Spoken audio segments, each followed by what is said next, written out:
At kahit na tayo po ay dumadaan sa krisis, huwag po natin kalimutan ang magdasal sa ating Panginoon Diyos dahil ito po ay lilipas at lilipas din.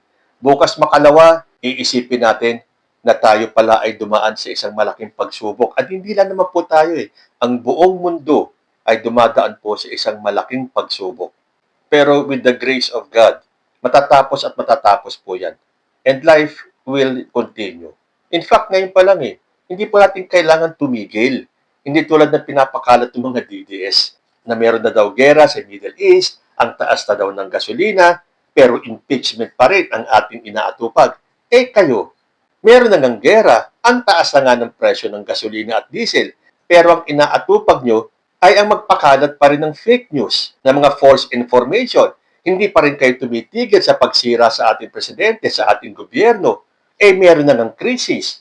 Pero yung matatabil yung dila ay hindi pa rin tumitigil sa pagsira kay President Bongbong Marcos. Mga ipokrito kayo. Sasabihin nyo, puro impeachment ang ating inaasikaso. Kayo, anong inaasikaso nyo? Yung pabagsakin si President Bongbong Marcos? Pero pasasaan ba?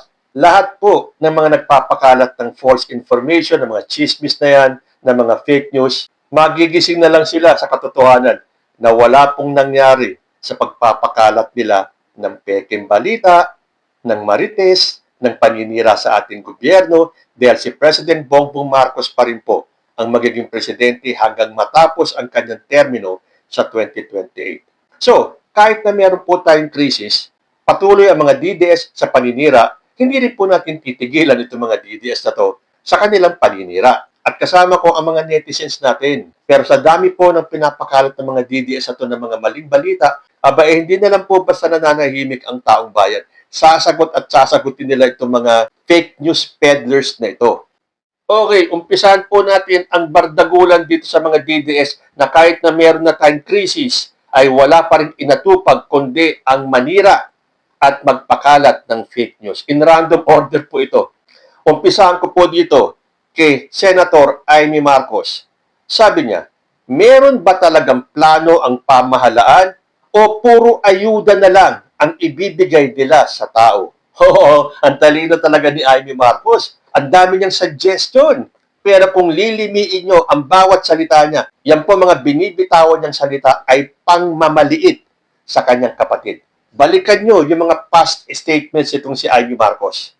Lagi nilang ang pahiwatig ng kanyang mga pronouncements ay mahina ang presidente, mali ang presidente, ako ang tama, ako ang makakapagbigay ng solusyon sa bawat problema, hindi ang kapatid ko. Dahil si Bongbong Marcos ay weak leader. Wala pong alam yan. Ganun lagi ang gustong palabasin ni Amy Marcos. Minamaliit niya yung kanyang kapatid para isipin ng tao na siya ang matalinong Marcos. Ano ang sabi sa kanya ni Rose Aligo? Buti nga may ayuda ang administration. Kayo, ano naman ang bagyo sa nangyayaring krisis? Puro react lang at puna sa nangyayari. Kahit nga 1 kilong bigas, wala na kayo maibigay. Buti pa si Marcos, kahit papaano may ibigay. Alam nyo naman ang dahilan ng krisis sa gasolina. Tatanga-tangahan na naman kayo. Mas malala pa noong pandemic. Wala ka ng trabaho, mataas pa gasolina, mataas pa mga bilihin. Kaysa ngayon, krisis, hindi lahat nawala ng trabaho, mataas lang ang gasolina. Totoo yan. Kaya lang siyempre, itong kampo ni Amy Marcos, hindi pa papayag ng ganun-ganun na lang. Kailangan nilang guluhin ang isipan ng taong bayan. Puro ayuda na lang daw ang binibigay. Ano nga, mag-suggest ka, Amy Marcos. Bukod sa ayuda, ano pa ba ang dapat gawin ng ating pamahalaan? Ibig ba bang sabihin, lahat ng mga nasa gobyerno ay walang alam, tanging ikaw lang ang may solusyon? Yan po si Amy Marcos. Dito po tayo ngayon sa sinabi ni Dr. Richard Mata, pediatrician. So pediatrician pala itong si Dr. Richard Mata. At ito po ay tungkol sa hindi pag-attend ni Sara Duterte noong March 25 sa House hearing. Sabi po niya, hindi obligado si VP Sara na umattend sa impeachment proceedings sa House of Representatives. Gusto nila na si VP Sara ang umattend. Tapos, pagtulungan nila na walang abogado, para ipahiya. Yan po yung sinasabi kong mind conditioning ng mga DDS. Nasa rules po ng House yan. Kailangan si Sara Duterte mismo ang umattend para ipresenta niya yung kanya mga ebidensya. At sa puntong yon, wala pa pong pwedeng makialam ng mga abogado. Dahil hindi pa naman po trial yan eh.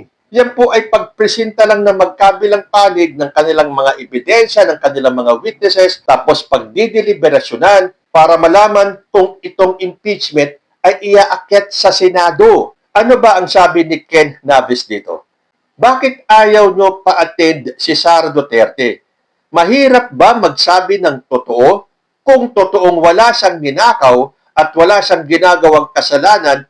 Dapat nga proud kayo na mag-attend si Sara Duterte para malinis ang pangalan niya. Tapos kayo, mga takot kayo. Kasi kahit kayo alam nyo na may ginawa si Sara Duterte na mali, bakit kailangan pa niya ng abogado? Di ba lagi nyo pinagmamalaki na si Sara Duterte ay abogado at matalino?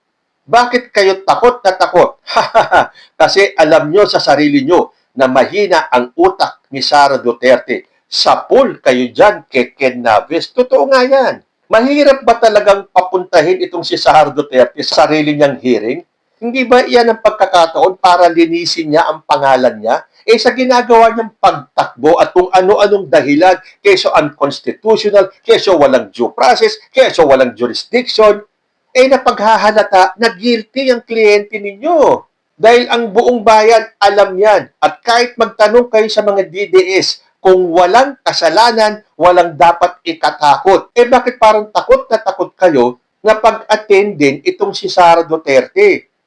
Kung talaga bang malinis ang konsensya niya, na para sa kanya wala siyang nagawang kasalanan, di umattend siya, linisin niya yung pangalan niya dahil until such time na hindi niya ginagawa yan, guilty ang magiging hatol sa kanya ng taong bayan. Tanggapin man ng mga DDS o hindi, guilty ang magiging tatak ni Sara Duterte sa taong bayan.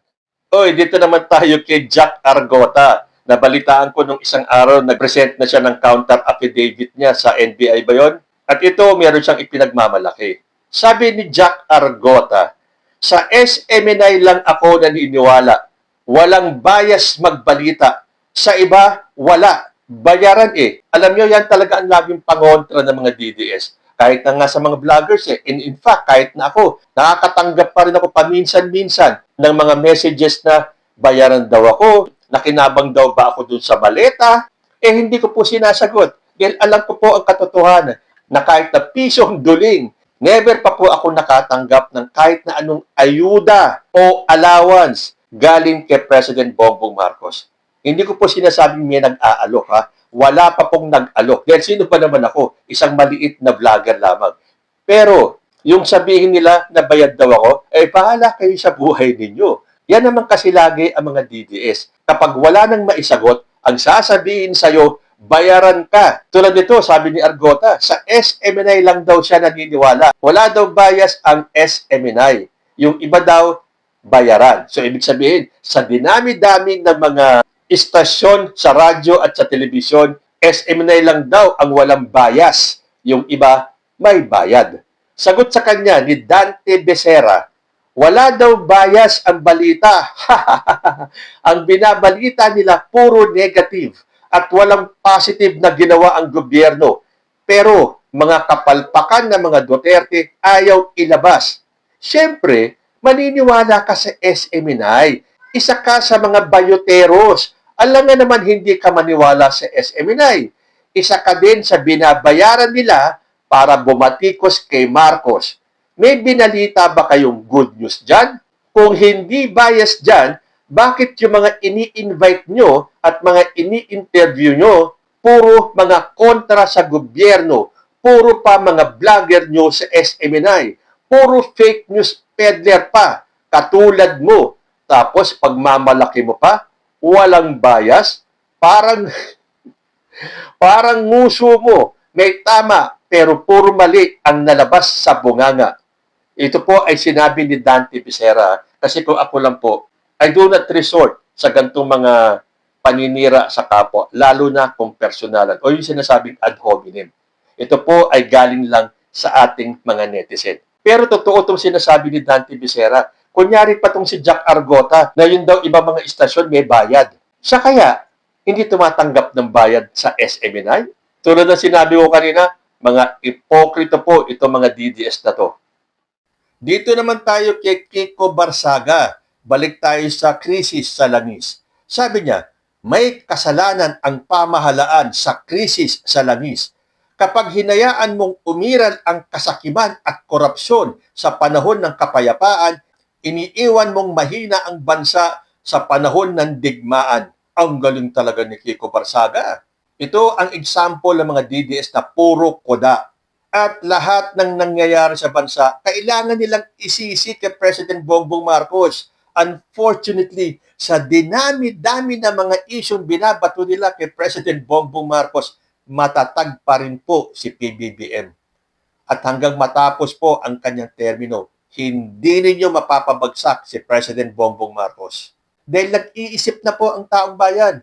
Ano ang kinalaman ni President Bongbong Marcos sa pagtaas ng gasolina? Meron pong krisis. May digmaan sa Middle East. Pwede bang ang buong mundo nagtaasan ng gasolina? Ang Pilipinas hindi. Isip muna, Kiko Barsaga, hindi yung puro fake news. Sabi tuloy ni Mitch de la Peña, na sobrahan sa kabobohan itong si Kiko Barsaga, pamahalaan daw ang may kasalanan. Lahat pala ng naaapektuhan ng krisis sa langis sa ibang bansa, pamahalaan din nila ang may kasalanan. Imbis yung mga nag-aaway na bansa, mahina daw ang bansa. Bakit kailan ba kayo tumulong sa bansa para lumakas? Puro kayo batikos at kontra sa ginagawa ng gobyerno. Mas marami pa kayong reklamo kesa sa trabaho. Hawa-hawa na kayo mula sa Vice President, Senador, hanggang Congressman ng mga DDS. Puro walang nagawa para sa bansa. Puro lang reklamo ang alam. Totoo yan, Mitch de la Peña. Basta DDS ka, kahit na ikaw ay senador, kahit na ikaw ay vice president, wala kang ibang makikita kundi ang negative. Na sila din naman ang nagpakalat ng intriga ng mga negative issues na to. Wala naman silang ambag, wala naman silang naitulong. Maiingay lang sila masyado. Tulad ni Kiko Barsaga. At tulad nga sa ibang episodes natin, hindi po nawawala ang pangalan ni Rowena Guanzon. Dahil tatakbo po yan ng senador eh. Kaya kailangan niya mag-ingay na mag-ingay. Kailangan ipakita niya sa taong bayan na kasing talino siya or mas matalino pa siya kay yumaong Miriam Defensor Santiago. At kailangan patuloy siyang mang-insulto at mangliit ng tao ng kanyang kapwa. Dahil siyempre nga, no, kapag kayo ay walang Rolex at kayo ay hindi naka-Gucci, tatapakan lang po kayo ng isang attorney Rowena Guanzon, tulad ng ginagawa niyang pagtapak sa ating Pangulo. Sabi niya, Ining, search mo, is President Bongbong Marcos a college graduate? Yung sinasabihan mong hindi college graduate Rowena Guanzon ay ang presidente ng Pilipinas. Ikaw, madami kang naabot academically, professionally, matalino ka, mahusay ka sa lahat ng bagay, ikaw ang hulog ng langit para masolusyonan lahat ng problema sa Pilipinas? Nasaan ka? Tapos ang lakas ng loob mong tumakbong senador? Hindi uubray ang ginagawa mong panlalait ng kapwa mo para lang mapansin ng taong bayan. At napapansin ka nga, alam ang ugali mo, nagkataon karamihan sa mga Pilipino walang Gucci, walang Rolex. So paano ka mananalo sa 2028 kung tatakbo ka mang senador? Pero yung instruction niya sa inyo, i-research nyo daw kung nakatapos si Bongbong Marcos ng college. Sabi sa kanya ni Dadan Hipolito, Ining, search mo kung may nagawa si Sara Duterte. Baka pati Google magmura at sabihin sa'yo na alam mo na ngang walang nagawa si Sara Duterte. Search mo pa. Tama nga. Hindi na kailangan i-search pa sa Google kung ano ang nagawa ni Sara Duterte dahil wala naman po tayong nakikitang ginagawa niya. And that is for a fact. Dahil ngayon pa lang, namumuliti ka na, naghahanda na para sa 2028 presidential elections. Tapos sasabihin ni Amy Marcos, may krisis na tayo, pero pamumuliti ka pa ang inaatupag natin. Diyan nyo nakikita kung sino po ang mga ipokrito nating mga public servants. Kung public servant nga ba silang matatawag o Duterte servant. Dito po sa statement ni Representative Kiko Barsaga, sabi niya, President Sara Duterte is the only solution to the massive corruption in our government today. So again, gusto na naman nilang mag-credit grabbing. Gustong sabihin ni Barsaga na si Sara Duterte ang solusyon sa massive corruption sa ating gobyerno, na si Bongbong Marcos ang nagsiwalat. Pero siyempre, gusto nilang agawin ang kredito ibigay kay Sara Duterte na wala namang ginagawa ngayon dahil ang sabi niya sa 2028 pa daw kapag siya ay nanalo, tapos ang korupsyon sa ating bansa. Eh bakit hindi pa ngayon tumulong? Yun na naman ang gagawin nilang campaign promise na ipakukulong lahat ng sangkot sa korupsyon na to. O edi dapat unahin ni Sara Duterte yung sarili niya at yung kanyang mga kaalyado. Sagot sa kanya ni Jason Lacorte, anong President Sara? Hindi pa eleksyon, naging presidente na sa inyo? Advance na kayo, meow meow meow. Siya ang solusyon. Isa din siya sa mga korap na opisyal ng gobyerno. Paano niya maayos ang mga nakawan sa gobyerno kung siya din ay isang corrupt official? Kung mawawala si Sara Duterte sa gobyerno, maaaring mabawasan ang mga korap sa gobyerno. Yan ang solusyon. At dahil ayaw humarap ni Sara Duterte sa impeachment para linisin ang pangalan niya, sabi ko sa inyo, hindi mabubura sa isipan ng mas nakararaming Pilipino na si Sara Duterte ay corrupt. Dito naman tayo kay Chavit Singson. Nung sinabi niya na siya na nagnakaw, siya pa hero pertaining to President Bongbong Marcos. Na si Bongbong na daw ang nagnakaw, siya pa ang lumalabas na hero. Teka muna, Manong Chavit, may napatunayan ba kayo na nagnakaw si President Bongbong Marcos? Nasaan ang resibo? Hindi na po pwede yung puro na lang kayo batikos, puro na lang kayo akusa. Maglabas kayo ng resibo. Maglabas kayo ng ebidensya. Dahil hanggat wala kayong nailalabas na ebidensya, talagang lalabas na hero si President Bongbong Marcos. Hindi tulad ng ginagawa niyong hero, sabi nga ni Robin Padilla, bayani na daw si Digong. May mga ebidensya ng EJK. Yan ba ang sasabing hero?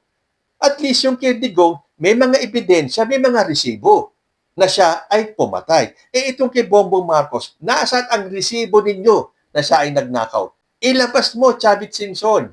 Sabi tuloy ni Michelle Mercado, puro kayo magnanakaw si Marcos. Si Marcos ang mastermind. Mga ipokrito.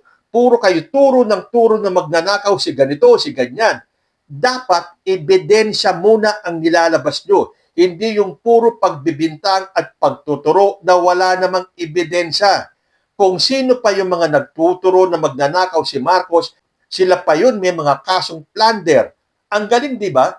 Pa-victim si Chavit, kinasuhan ka ng plunder at land grabber ng mga kababayan mo sa Ilocos Sur. Dahil nga gusto nilang pagtakpan yung kanilang mga kasalanan, kailangan nilang ibato kay President Bongbong Marcos na lahat ng kasalanan, pati mga nangyayari sa kanilang mga kamalasan, yung nabubuko yung kanilang mga ginawang mga anomalya, kailangan isisi nila kay President Bongbong Marcos. Kasalanan mo yan, Bongbong Marcos, kaya ako ay dinimanda ng land grabbing, kaya ako ay dinimanda ng plunder. Kasalanan mo yan. Kung hindi ikaw ang presidente, kung si Sara Duterte ang presidente, walang magkakaso sa akin. Walang maglalakas loob na kasuhan ako dahil ako ay nakakabit kay Sara Duterte. Sorry na lang kayo. Si Bongbong Marcos ang presidente. At hanggat wala kayong nilalabas na resibo na siya ang nagnakaw, kayo ang dapat magpatunay, Chavit Singson, na wala kang kinalaman dun sa plunder case mo. Okay? Ito pang isang senador na to, na impeachment pa rin ang kanyang ginigiit sa gitna ng krisis natin. Sabi ni Senator Robin Padilla, may impeachment pa rin pala sa gitna ng kinakaharap ng mga Pilipino. God help us. Kita nyo, pare-pareho ng naratibo itong mga to. Kay Guanzon, kay Tequia, kay Padilla, kay Amy Marcos, at sa lahat ng DDS. Nasa gitna na tayo ng krisis, impeachment pa rin ni Sara Duterte ang pinag-uusapan at pinagkakaguluhan. Kayo lang kasi nagkakagulo. Akala nyo kasi sa kakasalita nyo yan, sa kakalabas din ng statement na kunyari kayo ay may concern sa nangyayaring digmaan sa gitnang silangan at sa pagtaas ng gasolina, samantalang nakikita namin. Kaya kayo naglalabas ng ganyang mga statement ay dahil gusto ninyong kalimutan ng taong bayan ang impeachment ni Sara Duterte. Gusto niya lang isalba, isave si Sara Duterte. Sa pagkakataong ito, too late na hero na kayong lahat. Kung nagawa nyo last year na harangin ang impeachment ni Sara Duterte, not this time. At kung sakaling matuloy sa Senado ito, i-acquit man siya ng mga Duterte senators at kung sakaling iakyat na naman nila sa Supreme Court yan at harangin na naman ng Supreme Court ito, hindi na po maaalis sa isipan ng taong bayan that Sara Duterte is guilty as hell. Sabagay, sabi naman niya siya yung presidente ng impyerno. So, maging guilty as hell man siya, okay lang. Dahil siya naman ang presidente doon.